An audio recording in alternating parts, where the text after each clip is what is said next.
Hello, welcome to the Wildline Podcast. I'm your host, Dan. This is a podcast about movies and how much money they make at the box office. We are going to do a little weekend review. Usually I do it a little bit later after the actual numbers come in, but I was feeling a little frisky today and wanted to get ahead of the curve. So we're going to go off the estimates that were released earlier this morning. So this is July 28th through the 30th, ending today. Let's just get into it. Number one this last weekend was Dunkirk with $28.1 million. A decent 44% drop. Now with, the drops are really important, especially on that first weekend to second weekend. Your average wide release blockbuster movie is going to do about 50% drop, right? That's kind of normal. And now within the genres, it can go all over the place. Horror is usually very high, at least in the mid 50s up to 60s. Sometimes you'll even see a 70%. Children's movies usually have lower drops in general, usually in the mid to lower 40s, and then often later in their runs, even in the 30s. They just have very good legs. Horror films in general tend not to have very good legs. Dunkirk is kind of in the middle of all that. It's a big blockbuster movie, but at the same time, it's not a traditional summer blockbuster movie. It's a little bit more arty. World War II epic, Christopher Nolan. Last weekend we talked about how it was front loaded in its first couple of days, which I think is true and has played out like that. But I think when you take a step back and look overall, it's going to have good legs overall. It's just the first part of that weekend, the Thursday and Friday, was a little bit higher than normal because of the Christopher Nolan fanboys who want to go see everything he makes, which is totally understandable. He's a great director. But overall, it's going to have a pretty good multiplier just because of the quality of the film and the type of film that it is. It's not necessarily outside that fanboy group, a movie that people are dying to see opening weekend. It's one of those films where somebody really wants to see it. They've heard about it. They heard that it's great. They'll go to the second weekend, third weekend, or even later. So it'll tend to be a little bit backloaded in terms of its overall run, as opposed to opening weekend where it was a little bit front loaded within the actual weekend itself. Just to do some comparables, Box Office Mojo is sort of the end all be all for box office data these days. If you're interested in this stuff, just go to Box Office Mojo and play around. And if you're super into this stuff, you could literally play around with this website for like days on end, or years in my case. One of the best features that they do is they do a showdown. They basically pick a couple of films that are related to the main film, and they sort of compare them on weekend and daily numbers coming in. So it's really fascinating stuff. For Dunkirk, the comparables were Interstellar, which makes sense because it's a Christopher Nolan film, and kind of the same level. It's definitely not Dark Knight or Dark Knight Rises or even Inception. Those felt really big, right? Those felt like really big blockbusters. Interstellar felt a little, did it even come out I have to look this up when it came out. I thought it was a fall release, but I could be wrong. Yeah, I was right. It was fall release.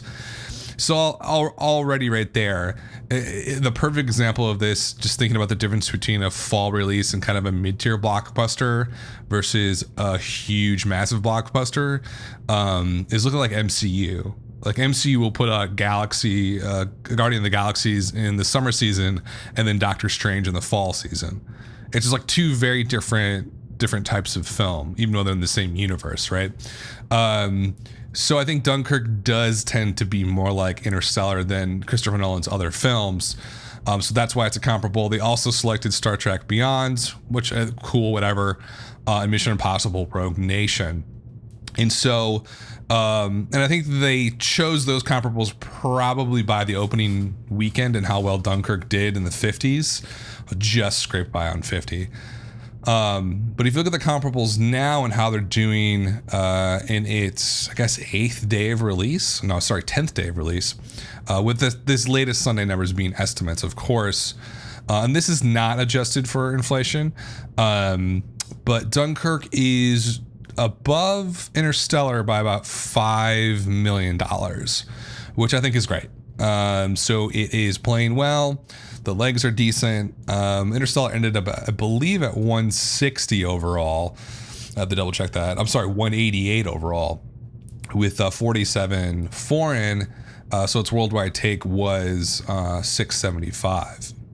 And if you try and put that into context with Christopher Nolan's other movies, if we just, if you go back, Dark Knight Rises opened at 160, ended at 448 domestic. Inception opened at 62, but had a great multiplier, ended up at 292 overall. The Dark Knight, of course, his massive hit, opened at 158, ended up at over $500 million at 534 million. Even Batman Begins, which was 12 years ago now, over $200 million total take. With inflation, it's a lot higher than that. So definitely Dunkirk is fitting into the smaller of Christopher Nolan's films. But I think if we put it in that context, that it's not a huge blockbuster film. It wasn't really meant to be. It's doing quite well. It's a little bit behind the comparables that Box Office Mojo has. Star Trek Beyond is at 106 right now. Dunkirk's at 102. Mission Impossible Rogue Nation was at 107 at this point. So about 5 million ahead of Dunkirk. Dunkirk, again, is about 5 to 6 million above Interstellar. And I think, overall, you can't argue with the Rotten Tomatoes score of a 93% for the critics and 83% for the audience. The feedback that I heard anecdotally is that if you're a Christopher Nolan fan and you're willing to take the ride with him, you're going to absolutely love it. You're going to think it's nearly a masterpiece.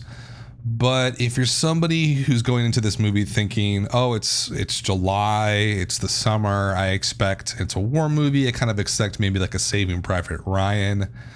It sounds like this film is a little bit more like The Thin Red Line than it is like Saving Private Ryan. A little more arty, maybe a little bit more Deer Hunter than Platoon, if that makes any sense to you war film nerds. So I think that might have created a reaction with the audience where 83% is great for an audience score on Tomatoes, but it's not in the 90s, right? So most of the people really liked it, but there was a strong minority of people who just didn't like the movie. And I think that phenomenon, it's like the people who went to go see this sort of knowing what it was really loved it, and the people who sort of maybe casually went to go see it maybe didn't really get a ton out of it like they thought they were going to.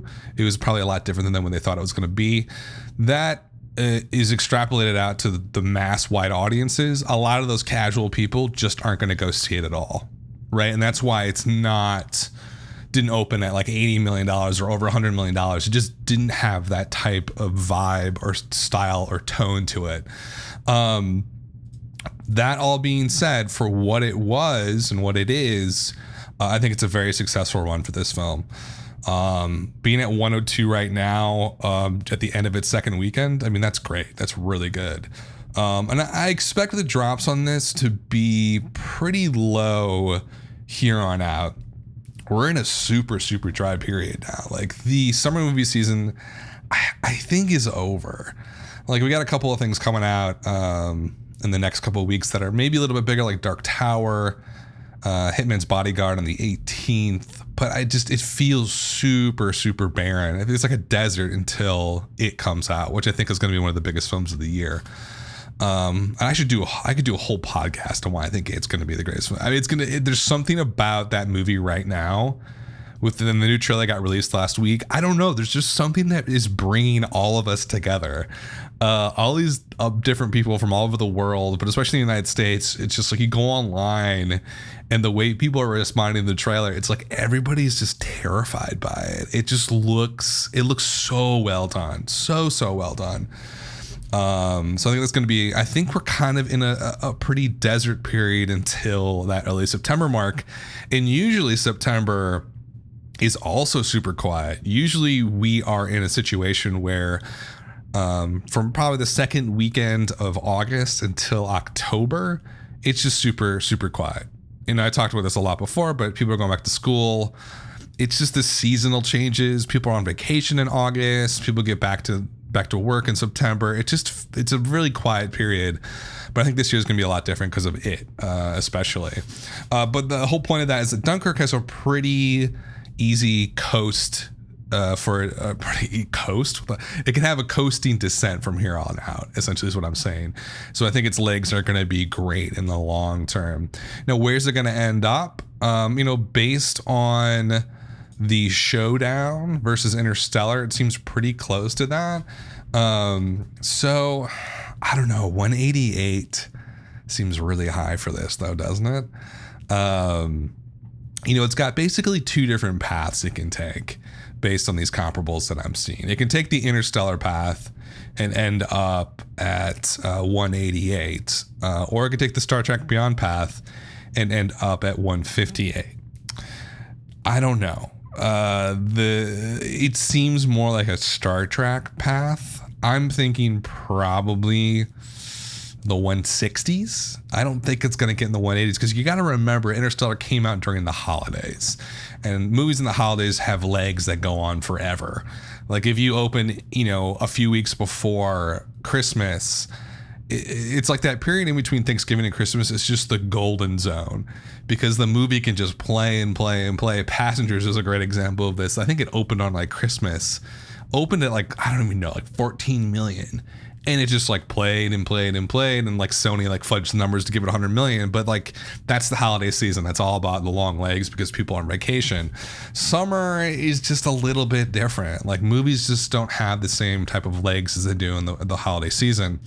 So Interstellar, had those holiday legs, did 188. I don't think Dunkirk's going to do that. I mean, 200 I think is out of the question. I think 160s it would be good, and I think it's a big win because this was kind of a gamble. And it seemed more like Christopher Nolan was doing it because he really wanted to do it, and it wasn't about necessarily making a ton of money. I think he wanted to tell this story in exactly the way that he wanted to tell it, and that's what he did. So I think, maybe financially it's not going to be like a $200 million profit movie, maybe like $100 million or somewhere 50 to 100 million in terms of profit. But I think artistically it's a really big win for Christopher Nolan. And I think he's sort of, what he's doing is building capital again, artistically and creatively within the industry, and now he can do like a massive, huge movie. Because Dark Knight Rises, and what did he do in Interstellar? They were good. Dark Knight Rises especially, it made a ton of money. Everybody was happy, but creatively it seemed a little bit tepid. And Interstellar, don't even get me started on Interstellar. Like, such a fascinating film up until like the last third, and then it's an absolute shit show and it makes no sense. And I talked about this last week, but I think the point I'm trying to make is that Dunkirk is rebuilding his creative capital so he can kind of go out and do like a $300 million movie if he wanted to right now, and no one would bat an eye. So that was number one this weekend. Let's keep on going on the line here. Number two was the Emoji movie. And I said last week I don't want to talk about this one, and I really don't, but I feel like I have to just because there's not a ton going on with this movie in terms of just the discussion online and what people are talking about. I'll just throw this out there. I don't think it was either it wasn't screened for critics or something happened where none of them went to go see it. As of right now, the movie sits at 8% on Rotten Tomatoes, right? A horrifically bad, terrible rating from critics that is matched by the 46% audience score, which is bad. Like, that is especially bad. The cinema score is only a B. This is why cinema score is like, I love cinema score to death. Like, it's always been around. It's like the thing that people have been using in the industry. I just don't know how relevant it is anymore. I always look at it and think it's fascinating, but let's just do a little experiment right now with cinema score. So the Emoji movie had a B on cinema score and a 46% in Rotten Tomatoes from the audience. That's the audience score. And let's compare it. The Atomic Blonde had also a B, yet its audience score is almost 70% on Rotten Tomatoes. Who do I trust more? I trust Rotten Tomatoes more, just because it's kind of an open forum to vote on what you like and didn't like. Now, sure, there could be some like trickery going on, you know, because of that. The one thing that CinemaScore does have been going for it is a uniform survey done by a professional in person, right? But there's something not right. Like, clearly something's way off. There's no doubt in my mind that people liked Atomic Blonde more than they liked Emoji Movie, the people that saw it. Like, that fits the narrative of what everybody's talking about. So CinemaScore, whatever. I'm going to keep talking about it just because it feels like tradition, but I don't really know if it's that relevant anymore. So Emoji Movie was universally panned. The audiences hated it. TJ Miller, who does the voice of, I guess, the main character, Gene, has been all over the place recently. He's been on the news a lot. You know, obviously he's starred in Silicon Valley, which is a wonderful HBO comedy. I think one of the better TV comedies to ever come along, to be honest with you. I used to work in the industry, so it's just like, it really is an awesome a comedic television show. That sounds so nerdy. It's a comedic narrative television show. But it's wonderful, and TJ Miller is fantastic in it. But TJ Miller is a really fascinating dude. He's definitely a dude. He's not a guy, he's a dude. Who has had a very interesting, kind of strange life. He nearly died. I think it was like a brain aneurysm or something like that. Something exploded in his head, and he basically, a lot of people who have this happen don't live, but he was very lucky and lived. And he tells a really great the story of this in a stand-up show on Comedy Central. He's just like, I don't know why I bring that up, but he's had a crazy life. He's kind of a crazy dude. And he quit Silicon Valley right when the show was basically, I think, hitting its creative peak. Season 4 just ended in Silicon Valley, I think, about last month in June. I don't think the show's ever been better. I mean, it was already one of the better comedies, but it's just really hitting its stride. And to have TJ Miller, who I think was one of the foundations and anchors of the show, to leave is a big blow to the show. And when the fallout from this was just it's one of the stranger things I've ever seen in sort of professional Hollywood. Or TV making, whatever you want to call it, the industry, as they say. The moment he quit, I can't remember how it was announced, but it felt strange. It didn't really make a lot of sense because the show was doing so well and he was doing so well in the show. So he's kind of like pitching a perfect game in like the 7th inning. He's like, I'm done, coach. Like, I'm out. And it's like, well, don't you want to like try and finish the no hitter or the perfect game? He's like, no, I'm good. So it felt kind of weird to leave at that moment. And then there was this insane back and forth all over the place.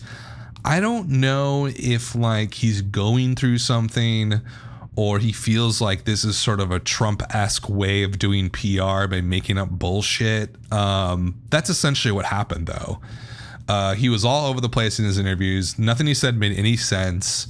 Every time someone asked him about it, he gave a really weird, vague answer. I've heard stuff from all over the place in terms of rumors about what happens. He asked for too much money. Oh, no, he just really wanted to go and do more stand-up. Like, it's all over the place. But at the center of it is TJ Miller, who, you know, parachuted into, was it Cannes movie festival to promote Emoji Movie? They like parachuted in on a boat or something. I don't know. The point of all this is like there's been a lot of weird stuff surrounding this movie and what was going on with it. The moment Emoji Movie was announced, I was like, terrible idea, stupid, but it might make a lot of money because let's be honest, a lot of people are dumb. You know, Angry Birds movie did okay, opened to 38, I believe. Angry Birds movie. And TJ Miller also had a stand-up comedian, had an HBO stand-up special that I thought was, I'm a connoisseur of stand-up comedians. I watch them and listen to them all the time. I think they're some of the most entertaining, funny people to just hear talk, to be honest with you. So I always watch stand-up comedy specials, and his special was probably the worst I've ever seen in my entire life by a good comedian. It was an absolute train wreck across the board. Wasn't funny at all. Laughed a few times. It seemed really weird. I guess he's doing like a performance comedy thing. I'm not into it. And he really talked up the Emoji movie like it was like this big deal. It's not. And like critics know that it's not. Audiences have responded that it's not. It ended up, I love that I got this stupid long tangents, but it's all important for context when you're thinking about the business side of things. Only did 25.6 million per theater average, was an okay 6,000. I don't know what to say about this movie. I don't think it's going to go anywhere. If you look at the quality of the responses by both the critics and the audiences, despite the fact that it's a children's movie, I just don't think it's going to have decent legs at all. It'll probably end up at about normally probably 75 million bucks. I think it's going to go lower than that. I think it's going to, you're looking probably in the 60s. Really bad multiplier on legs for the Emoji movie. Kind of a stupid idea. Again, it's Sony. Sony just has this curse since the hack, like since that interview hack from North Korea. It's just, they've been all over the place. I know that I know Sony's looking for a buyer for the studio. Apple was in play for a while. It's just, the studio's in a tailspin, and they're not going to recover. And I don't know if they're just going to shut it down or try and sell it. That was number 2 this weekend. Number 3 was, which I think is becoming the story of the later part of the summer, is Girls Trip. Girls Trip had a 35% drop, which is fantastic for any movie, but especially fantastic for a rated R comedy. Comedies in general tend to have higher drops in their second and third weekends, and Girls Trip just didn't play that way at all. And I think a lot of it has to do with word of mouth. People really, really love this movie. 88%, critics did too. 88% on Rotten Tomatoes. Audience score of 88% as well. That's really good. There's something about this movie coming along at the right time. I don't know what it is about the film that is really capturing people, but there's something here. And I'm trying to see if we look at maybe some comparables for other rated R comedies, and of course Box Office Mojo doesn't do a showdown for this one. This one sort of flew underneath the radar a bit. I remember hearing about it only 3 to 4 weeks ago, and I took a look at the trailer and I was like, this is a really good cast. It kind of looks really funny. But then I talked about last week how they did this kind of unorthodox marketing campaign where some of the online stuff and the ads was just the actresses talking about their roles. And I was like, this is kind of cool. And it made me really interested in the film a lot more and wanting to see it. So it's a big win right now. And, you gotta put in context here, the Emoji movie production budget was $50 million. The Dunkirk production budget was $100 million. Girls Trip budget was $19 million, right? And it's gonna crush the Emoji movie in the long run. Right now, Girls Trip sits at $65 million so far. I think at this point, even if you factor in a big marketing campaign for the movie, it wasn't massive. You're probably looking at like maybe the probably $30-ish million to market it domestically. This is already well past breaking even, and we're into the pure profit stage of this film. And it's just going to make more and more money. And this is, one of the bigger rated R comedies to come out in a while. And, maybe it's just the exception to the normal rule that rated R comedies are just kind of over these days. But it does kind of feel like a parallel to Bad Moms last year, which was a really big surprise hit, which had one of the best multipliers of the year for a major release. That one, it was STX. I actually knew somebody who was working on a screenplay super similar to that, and then they had to stop because they realized that Bad Moms was actually coming out. Just a really fascinating movie. I don't think that movie was good. I saw it. I love the actresses in it. It just felt really poorly written at the end of the day. It just didn't. I don't say it because the person I knew was writing an alternative version, but it just seemed really not just very lowbrow. And like, there's nothing wrong with lowbrow movies if they're self-aware and done right. One of my favorite comedies of all time is a lowbrow comedy. Hot Tub Time Machine, to me, is one of the best comedies of the last 20 years. I could watch it infinite. I could watch it for infinity and just laugh. And I laugh as hard, if not harder, every single time I see it. So lowbrow comedies certainly can work. I'm not arguing against them, but there's a certain type of lowbrow that doesn't work, and that's when they mix. And Bad Moms is sort of like this. They tried to have like this cute little message written up in the movie, and it just didn't work. And they tried to match it with like the moms basically becoming functional alcoholics. I was like, what sort of message does this send to young adults, and especially young women? I don't know. It just, God, now I sound like a total asshole. But it just didn't feel very respectful of maybe the issues that they were bringing up. I'll put it that way. But it doesn't matter because it was a rated R comedy. It focused on women and it crushed. And then the sequel's coming out. Bad Moms Christmas is coming out in November, I believe, really early November, which is a strange opening date. This is all to say that the best rated R comedies of the last couple of years, the most successful, have been focused on a group of women kind of behaving badly. So maybe we're seeing a little bit of an echo of what happened in the mid 2000s and late 2000s with the Judd Apatow, 40-Year-Old Virgin, Knocked Up, Super Bad, Role Models, I Love You Man, Anchorman, all that sort of stuff where it was men behaving badly.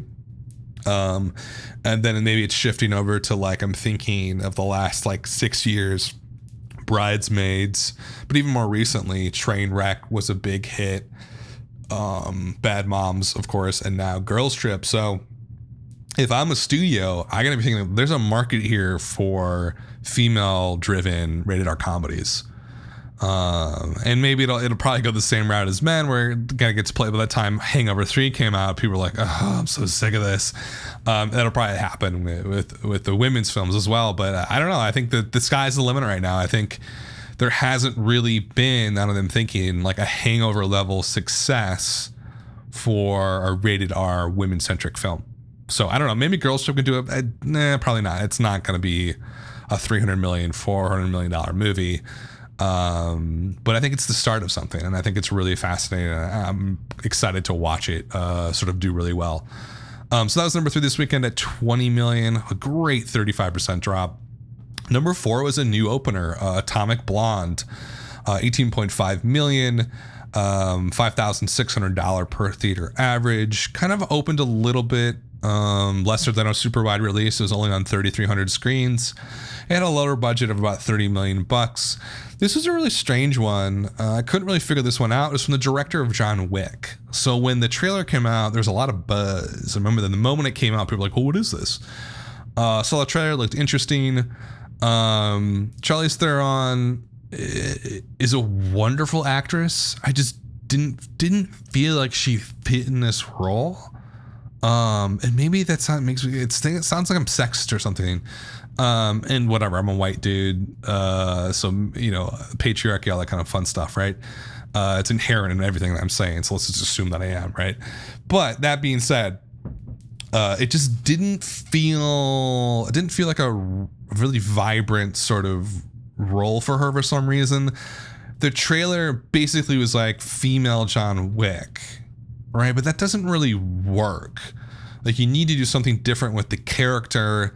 The style of the movie looked exactly like John Wick, like super dark, but also these kind of like neon-esque colors. Kind of like a mixture between The Matrix and Blade Runner, or Drive even, sort of like that vibe. It just didn't pop for me for some reason. It just seemed like a kind of a ripoff of John Wick, to be honest with you. Released by Focus Features, which has changed directions in the last few years. They still do art films. That used to be like the art film for Universal, I believe, is the main studio, and Focus Features is like the in-print indie arm of it. Used to be huge with art films, but now it's switching over to more movies like this, kind of action movies, and kind of smaller bets, I think, for Universal, trying to like maybe spend 30 million bucks and get $100 million movie out of it. The performance of Atomic Blonde, 18.5 million is certainly not bad. I wouldn't have ever expected anything really more than that. I think tracking was right in this range, maybe a little bit higher in the low 20s. But you can't argue with this performance. 75% on Rotten Tomatoes, B Cinema score. Audiences gave it a 68% on Rotten Tomatoes, which isn't terrible, but not great.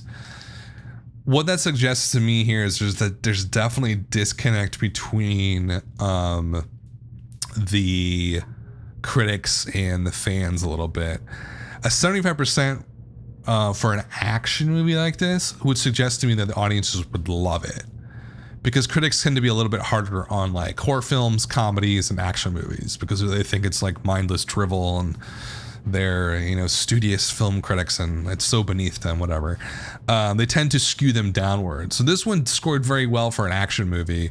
The fact that it only got a 68% audience score suggests to me there was a disconnect. It had the same cinema score as the Emoji Movie, which people hated.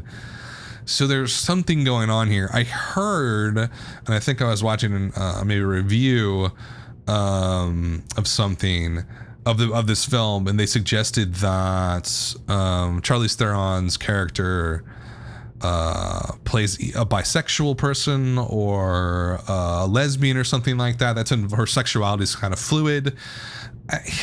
Whatever, like, this is 2017. People need to get over this stuff. I don't think that probably had much to do with them audiences not liking that much. I think there maybe was something missing here with the film, and I could tell that by just watching the trailer. It just didn't really feel like a fully fleshed out concept.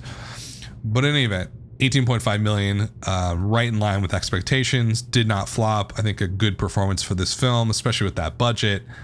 Will probably end up at about 54 million bucks, 55 million bucks, I would say. So that was number 4 for the weekend. Number 5 was Spider-Man Homecoming. Did 13.4 million estimated. Its total drop for the weekend was a very fascinating 39%. Lost 500 theaters. Per theater average in its 4th weekend is about $3,700. Total take so far for Spider-Man Homecoming is 278 million bucks. I've talked a ton about this film. The interesting story here, it's like the wind changes every day, right? Like, and this is the box office is sort of like that. Early when this opened, it opened a little bit smaller than I thought it should have. And the legs on that second weekend were not good. I have to go back and look now to see exactly what they were. So it opened at 117. Oh man, that is low. And then I'm like looking back, it's like in my mind, I was like, oh, Spider-Man Homecoming, like, would it open at like 140, 150, kind of like Guardians of the Galaxy 2 maybe? No, it was only 117. Which is not great for a huge, massive movie like this, especially at 175 million budget. It had a terrible 62% drop on its second weekend. Had a normal drop last weekend at 50%. Not great, but not a nightmare, but any such imagination. That 62% drop on that second weekend that's bad, because all of these movies are so front loaded. You got to make all that money up front, and it just didn't. But that being said, it did only do a 39% drop this last weekend. So what that's telling me is that, okay, the last half of this film being in theaters for the next 4 weeks, while it's still there, it's still on 3,600 screens, and there's plenty of wide open room these days. There's not a ton coming out. It's gonna hold on a little bit longer than I thought it was. It's not gonna sort of drop off the cliff. Where the hell is this thing gonna end up, right? Like, who knows? But it's a huge story. If you're super into box office stuff, it's a really big story as to what this thing's going to end up, but mostly because of the multiplier, right? Obviously it lost the summer. Like, the summer belongs to Wonder Woman. Let's clap for that. Wonder Woman is just, and I'll get to her in a second here, just like a historical run for Wonder Woman.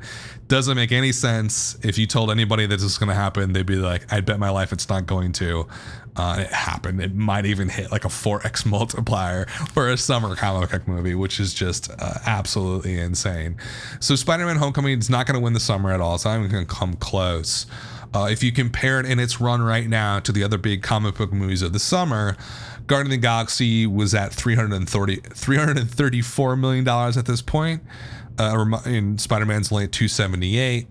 And at this point, Wonder Woman was at 318, and Spider-Man's only at 278. So very, very far behind those films, especially Guardians of the Galaxy. I think there was an expectation coming into this summer that it was going to go Guardians probably 1, Spider-Man 2, and then Wonder Woman 3. So everything's been mixed up a bit, and Spider-Man's sort of the loser in this. Now, I say loser within context. If it ends up sort of hanging on for a bit, as long as I think to me, it would be a win if it got over that 2.5, 2.6 multiplier. And let's say 2.6 times that 117 opening, you're looking at 304. I think that's doable based on this drop. I feel like it is starting its velocity. Does that make sense? I gotta go back to my AP physics textbook. Its descent is slowing down, right? Its rate of descent is slowing down. So it's gonna glide a little bit more on the last few weekends here. I think it would be a good milestone to hit 300 million. Do I think that's a huge win overall? I mean, if you put it in context of all the MCU movies, because it is an MCU film, it'll be in the top 10, right? It's already passed Captain America: The Winter Soldier. It'll have a hard time catching Iron Man 2. Which is at 312, adjusted definitely higher than that, obviously. So it's probably gonna sit in this 9 spot. It might squeak into the 8. Definitely probably not gonna do 7 or 6 at all. So it's a good performance. Especially when you consider it is the 6th Spider-Man film of the last 15 years. Like that's a lot of Spider-Man movies, and it's the second reboot of the series, with the first 2 kind of flaming out. The first reboot really flaming out bad and just has a very negative vibe surrounding it with movie fans and comic book fans. So I think this relaunch is successful, just a little bit underwhelming. Right. If it hits that 2.6x multiplier and hits 304, it's kind of like a sigh of relief. If this had not hit 300, that would have been a sign to me that like the genre of comic book movies is changing a bit. And maybe that's still fair to say. But I think it's going to get that. I think it's going to hit that point where it's sort of like, okay, like we need to do something maybe a little bit different for the sequel, like make it more exciting for mass audiences and not just MCU audiences. But it's not like they're going to be upset and no one's going to get fired over it, right? So I think it's a decent performance by Spider-Man. Could even slip into a good performance here if it gets over that $300 million mark pretty easily, which it seems like it probably will at this point. So an interesting story for Spider-Man. Number 6 this weekend was War for Planet of the Apes, 10.3 million, 50% drop, which is fine. Lost 700 screens. Per theater average is at just about 3,000. Total take so far is 118 million. I think this is the end of that series. I just don't see it doing well.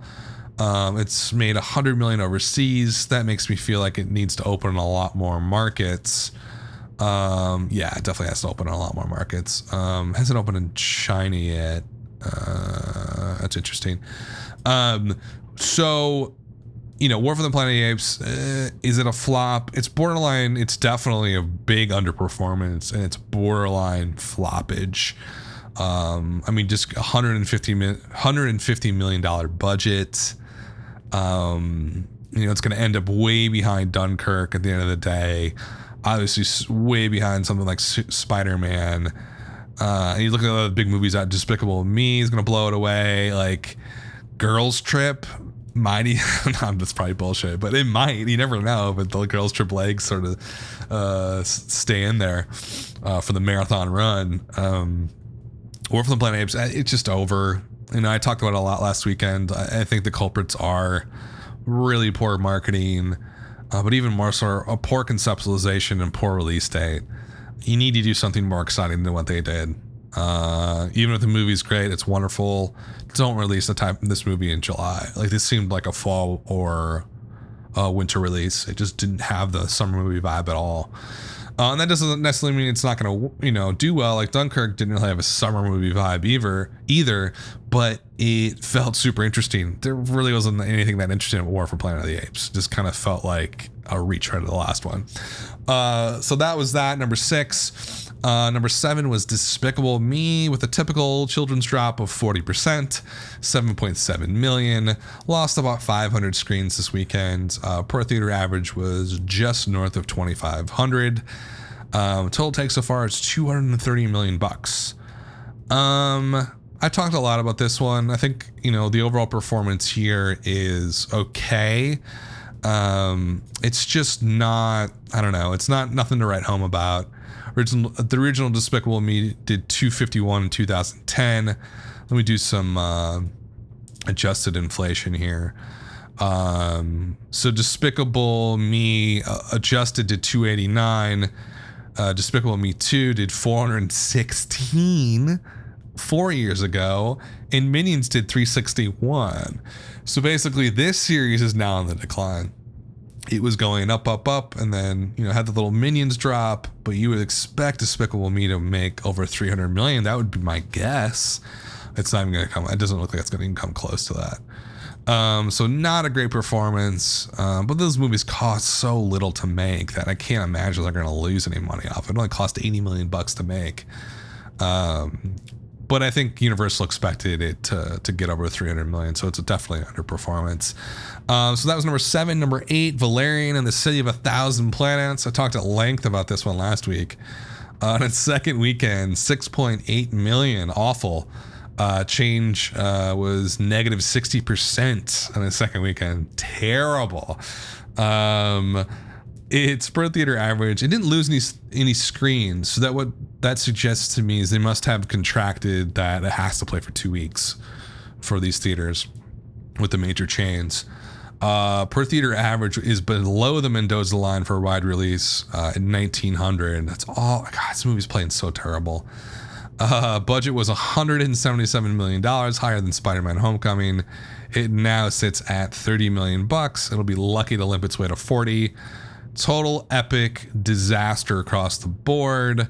Europa might be done. STX is going to lose hundreds of millions of dollars on this. Maybe, I think some number thrown out is 200 million bucks lost. Maybe that's probably something I just threw out, but it feels, based on what I've read and seen, it seems like at least $150 million loss, if not higher.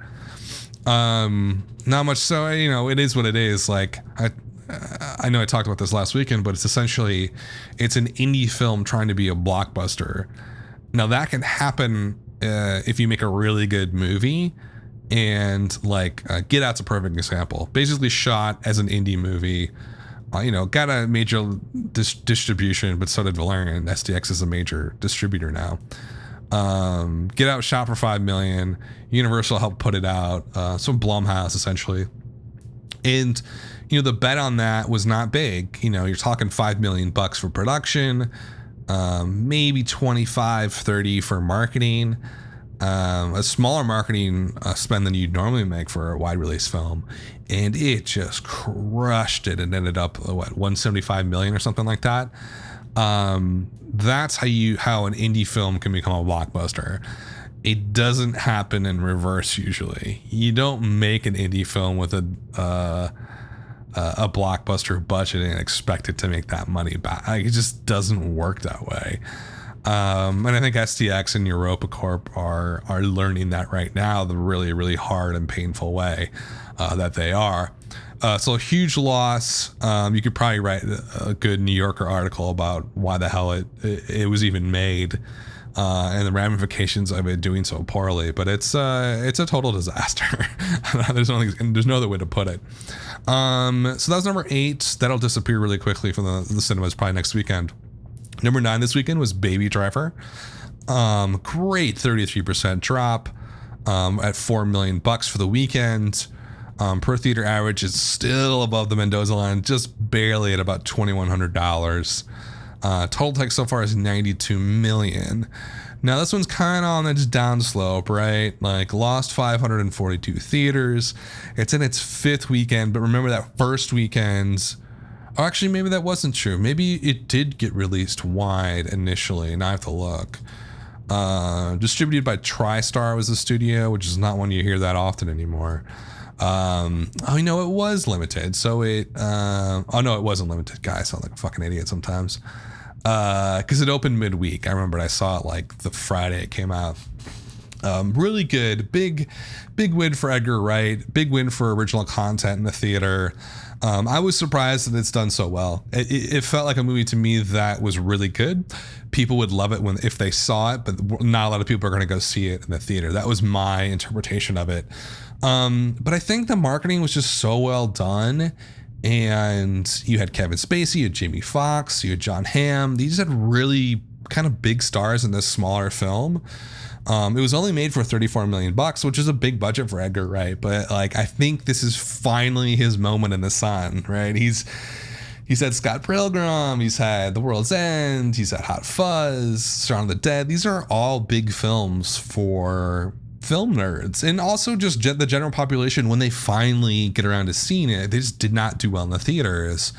This is the first time that Edgar Wright has had a real hit in the at the cinema. So it's a really big story for him, and a big story I think in general for the box office. This suggests that people are kind of hungry for something just a little bit different than what they're getting. Now, granted, Baby Driver was an action movie, right? At the end of the day, it was a heist movie.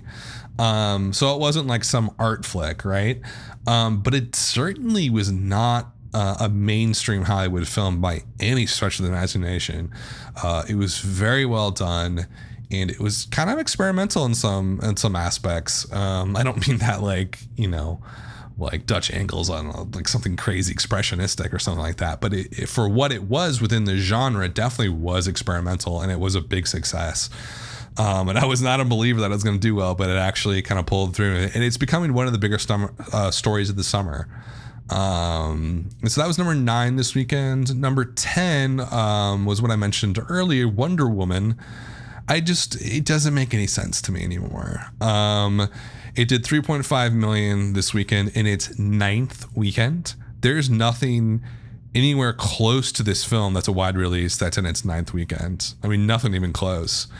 Still in the top 10 in its 9th weekend. Unbelievable. 23% drop. That's outrageous. It's totally outrageous that it's only dropping 23%. Lost 320 theaters. Its per theater average is higher than Baby Driver's. And Baby Driver's only in his 5th week. Wonder Woman's in its 9th weekend. 2150 essentially per theater. Total take so far is 395. There's not really a bad thing to say about this film and its performance. Like there's not. It blew apart all the DC extended universe. Blew apart Batman versus Superman, Man of Steel, Suicide Squad. It just crushed those films. And it's interesting that one of the comparables, and it also won the summer, right? So it won the summer best DCU film in terms of quality and performance wise.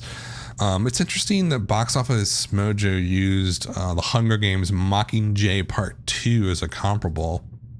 I was kind of interested to take a look and see what this comparable actually looks like.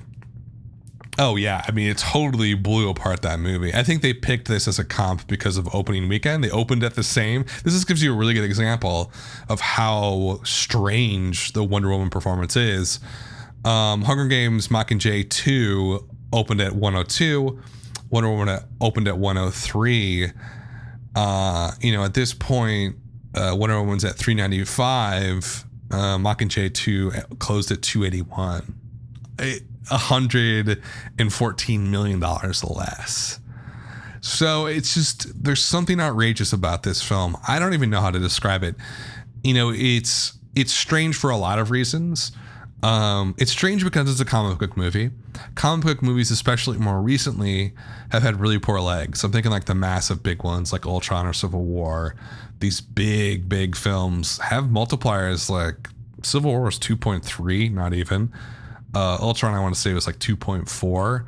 This is blasting through 3 on its way to 4x, which is just strange, not only for just any blockbuster that exists, but it's very abnormal and atypical for a comic book big wide release blockbuster. And so, you know, the big question is why? All right, I'll probably talk about this ad nauseum on this podcast as to why. I talked a lot why it's important, but I haven't really talked about that much about why it's happening. And I don't know. I think the best guess that I have is because it is the first major female-led comic book blockbuster that's come out in like 10 years, probably, maybe like even more than that, maybe 12 years. And so a lot's changed in the genre in that time. Right, like Iron Man and MCU really didn't launch until 2008, which isn't even 10 years ago, right? So everything in that comic book genre has changed and become more popular and more successful. So I think it was something new in a well-established foundation genre that people were hungry for. People love comic book movies. There's no way to argue against that. It is the mass appeal genre now in Hollywood and all of film are comic book movies. But I think at the same time, there's this sort of tiredness with them. And you look at the multipliers of those big MCU films and they're not great. That suggests that the audiences for those films might be getting smaller and smaller. But then every once in a while you have a Deadpool, you have a Logan, and they change the game a bit. And Wonder Woman, I don't know, it feels like there's too many game changers in comic movies happening, but it does kind of feel like a game changer. Or it was just sort of like people were hungry for a really good kind of different version of the comic book movie, and I think Wonder Woman delivered on that.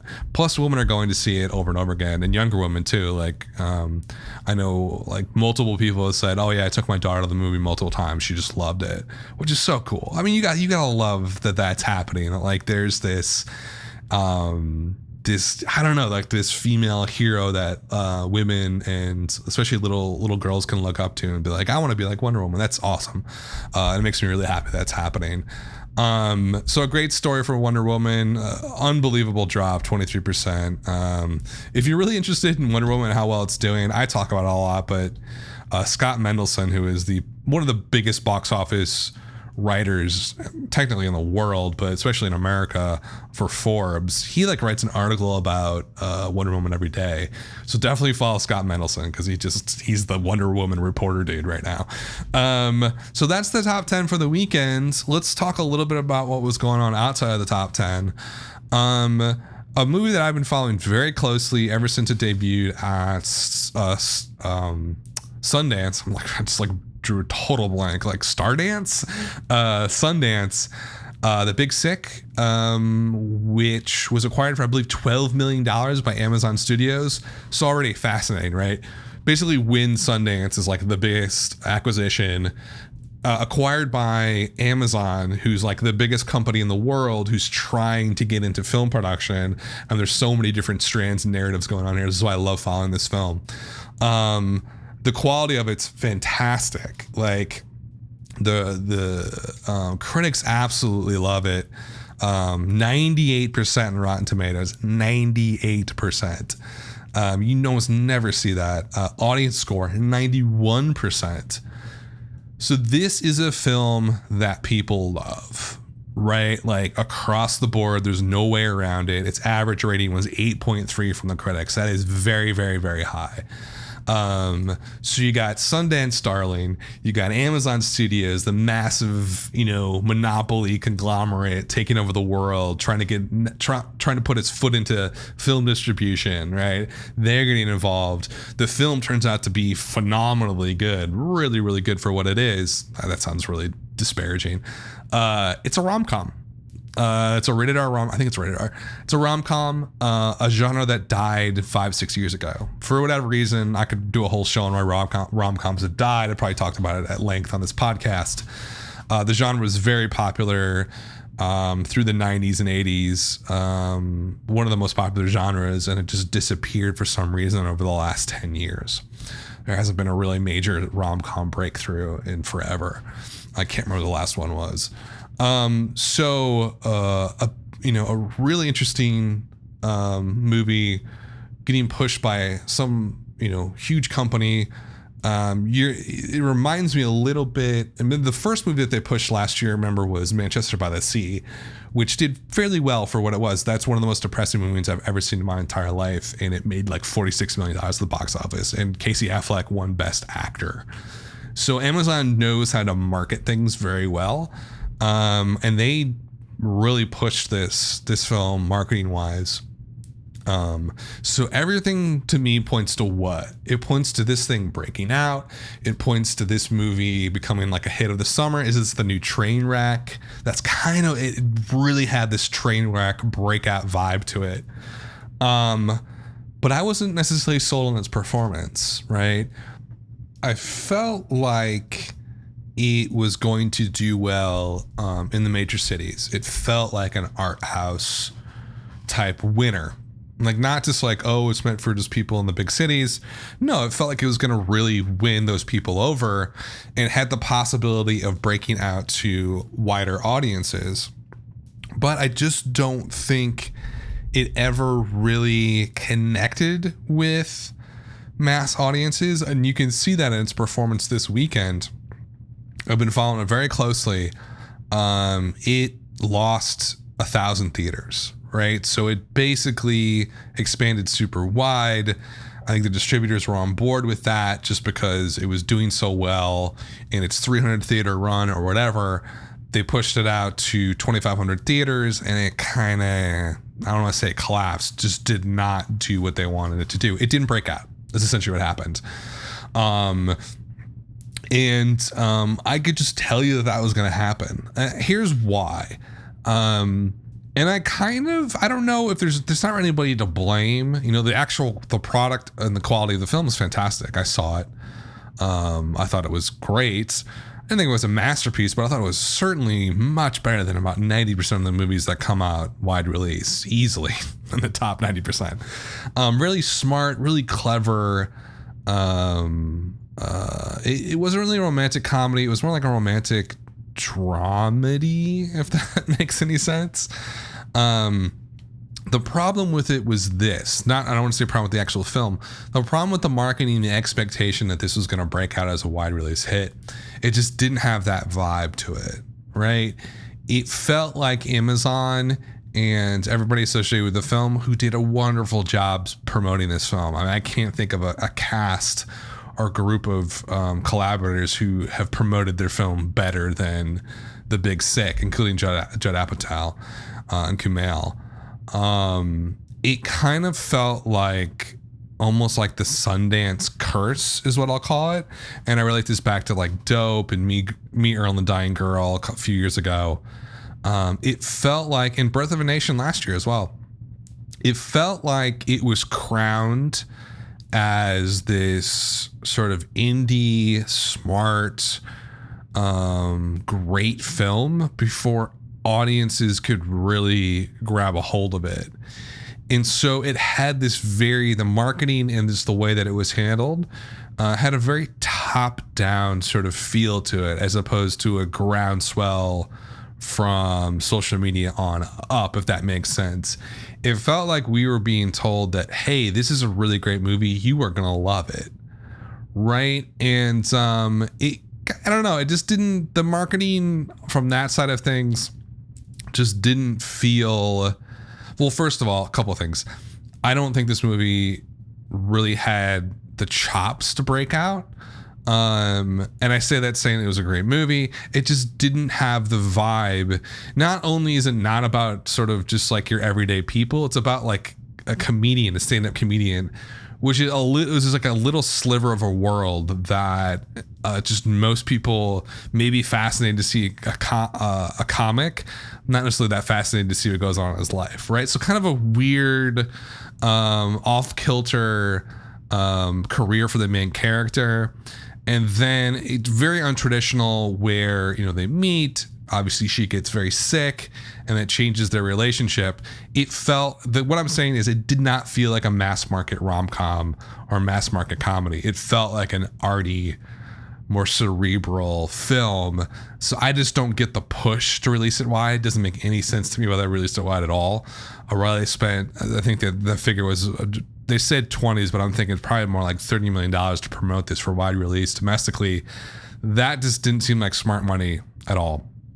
You bought it for $12 million Amazon, market the shit out of it for the art house theaters and crew, wherever, those cities, and then just put it on Amazon Prime within like a couple of months, and people will love it. It'll be a really good product that people will stream on Amazon Prime and be happy that they have it on there, and may even grow your subscriber base. Like, that was the play for this film. I don't get the point of spending $30 million to market it domestically. It just didn't seem like it was the right type of film to break out. And this weekend kind of proves that it lost 1,000 screens. It still only dropped 32%, which is a fantastic drop, especially for losing that many theaters. That's insane when you think about it. But it's only at $30 million. Studios only get half of that, so it's only $15 million in revenue. It'll end at what? Maybe $40 million if it's lucky. It's kind of an interesting failure of a wide release.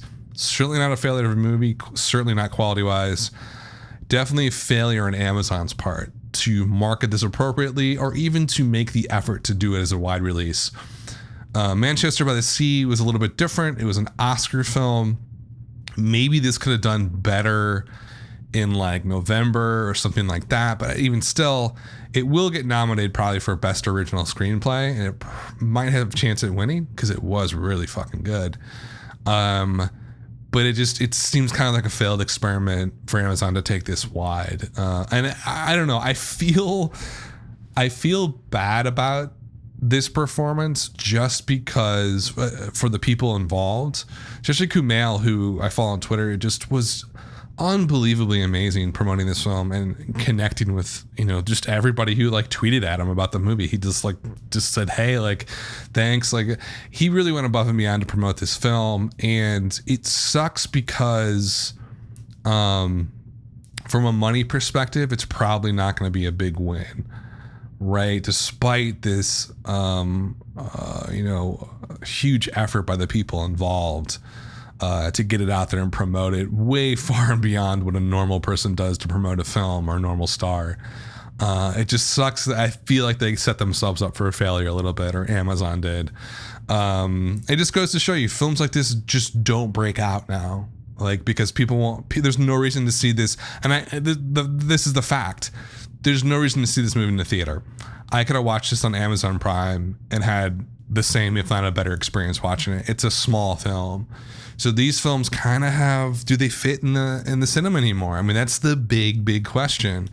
And speaking of movies like that are sort of on the artier end of the spectrum and whether they really belong in theaters anymore, the Ghost Story was 14th this weekend, only $382,000. It was on a small amount of theaters last weekend. They bumped it up by 286 theaters, which I was dreading that they were going to try and do. I don't know what A24 is thinking here. It doesn't make any sense to me why they're trying to push a Ghost Story, which is, Rooney Mara, Casey Affleck, very strange, maybe you could even call it avant-garde type film. That's going to play well, maybe in New York and Los Angeles. And I say a big maybe. And maybe even only like certain neighborhoods, like in Williamsburg and Brooklyn, it's going to play well, but probably not on the Upper East Side. It did, so they increased it by 286 theaters. It's on 329 theaters this last weekend. Only did $1,161 per theater. That's just like, that's a really piss poor performance. And It just goes to show you that, look, an art film is an art film, and like studios have to get better at realizing what the potential is for a film like this. I saw the trailer. I saw what it was. I saw the studio. I saw who was involved. I was like, yeah, this is a New York. I would say any city over 8 million people, 7 million people, it'll play okay. And the rest, forget about it. Don't even open it there. Put it up on streaming in a couple of months and you're set. Like, that's it. If you're, I don't know how much it costs. I don't know the economics of it, but there was no way it was going to play well outside of those major big cities. Trying to expand it to over 100 screens, I don't know what they're thinking. Maybe there's that many art screens. There probably are. Nah, probably not when you think about it. It just seems like, it doesn't even seem like the AMC that plays art movies. A Ghost Story seems like in Milwaukee, what was it called? The Downer Theater, I think. It seems like it'll only play in like those old rep theaters that are like from like the 60s, and they, it's like it's still around because people love it so much, and like they give it money just to keep it open. Like a true art film place where people just love film. It seems like it could play there and really nowhere else. And so I kind of linked that together with The Big Sick. The Big Sick was a lot less experimental, but definitely still an art house film, right? And when you try and release it to the masses, it's just, they fall flat. They fall really flat. I think there's no reason to. There's no reason to release any of those films wide. You can find an audience online or through streaming just as easy. And it underscores this transition of the business and the film industry and the box office from a place where indie films may have had a place there. Certain types of indie films and art films, they really don't anymore. And I really do think distribution needs to shift for these films away from the theater towards streaming. And not even just VOD, but the Netflix, the Amazon, that's the future of art film, is online and through streaming. It's not in the theater. But that's just my take on it. This is technically an indie flick. I think it's an indie flick. Annapurna Pictures, who I thought they put out more movies than this, but this is their first movie, Detroit. Catherine Bigelow. This is about, of course, the Detroit riots in the 60s. I kind of have a soft spot in my place for this movie because I heard when it was coming out. I heard the director. I heard, all about it. The trailers, I think, are really fascinating. So I expected this to break out. It was my breakout of August. I was like, Detroit's going to break out early because I can just feel it. Not going to happen. It opened on 20 theaters this last weekend, which is a really strange number of theaters to open it on. Usually you get 4 or 5 in New York, Los Angeles, and that's it. Or maybe even just New York. And then that's it. And then they expand pretty wide. 20 is a weird number to open at. Only did 18,000 per theater. That's not good at all. That's not breakout numbers by any stretch of imagination. If it did over $40,000 per theater, I'd be like, okay, like, that's something to look at. Unfortunately, this says it's not going to go anywhere, which sucks because it looks so cool. I really want to see it. I'm going to see it whenever it opens wide here. I think it's this weekend. Super stoked about it. But I think financially it's not going to do well. It's going to kind of be a failure for Catherine Bigelow if it plays out the way this early opening has shown us. Okay, I've been going on for a while here, so I'm going to start winding it down. That's pretty much the story for the top 10 and beyond. Not a lot of other stories to talk about. The Beguiled fell off the face of the earth. It's losing all its theaters, $675 per theater. That's terrible. The biggest loser this week in terms of theaters was The Big Sick. It lost 1,000 theaters in its 6th weekend. Failed wide release experiment, which sucks because the movie's great and they worked really hard to try and do it, but it just did not work out. I think that's mostly it. So let's talk a little bit before we wrap up completely here. What's coming out over the next couple of weeks and sort of line ourselves up here. So we're now at the tail end of the summer season as it's shifted earlier and earlier each year. This Friday, The Dark Tower opens up. It's August 4th. I have zero idea what this is going to do. Stephen King, huge novel, one of his most famous novel series. Great actors involved. The marketing was terrible. The look of the film doesn't look good. It looks muddled and it looks like, I don't know, everything's in gray. I don't know. Does not look good. I don't think it's going to do very well. Obviously, the Stephen King fans are going to go see it. So it has a built-in audience. I want to take a guess here and says it's going to open on 3,200 theaters, which is not a lot for a wide release like this. I'm guessing mid-20s, probably 23, 25 would be my guess for that one. Another movie coming out, but I've never heard of, Kidnap. This is the Halle Berry movie. She's also a producer on this. She stars in it. I saw the trailer for this, and you know what's happened with her? I feel like I could talk about her for a while. I think she's a wonderful actress. I really do. But this does not bode well for her career. The distributors of Valerian, I never even heard of them before. It's their first release. Maybe it's like something she's doing to like help build up her production chops, maybe, or maybe she wants to get into directing. I don't know. The movie looks terrible. The trailer is almost unwatchable. I don't think it's going to do well at all, unfortunately. So that's kind of a quieter, wide release. Only 2,200 theaters next weekend. And then we really get into the doldrums of August, and I'm going to call it. And also Detroit. Yeah, I was right. Detroit does open wide this weekend on 2,800 theaters. I think I'm going to go see it on Friday, maybe on Thursday night if I'm feeling like it. Yes, I'm really excited about that movie. Okay, so that's this weekend. This is it. This is the last weekend of the summer, folks. It's over. I'm calling it.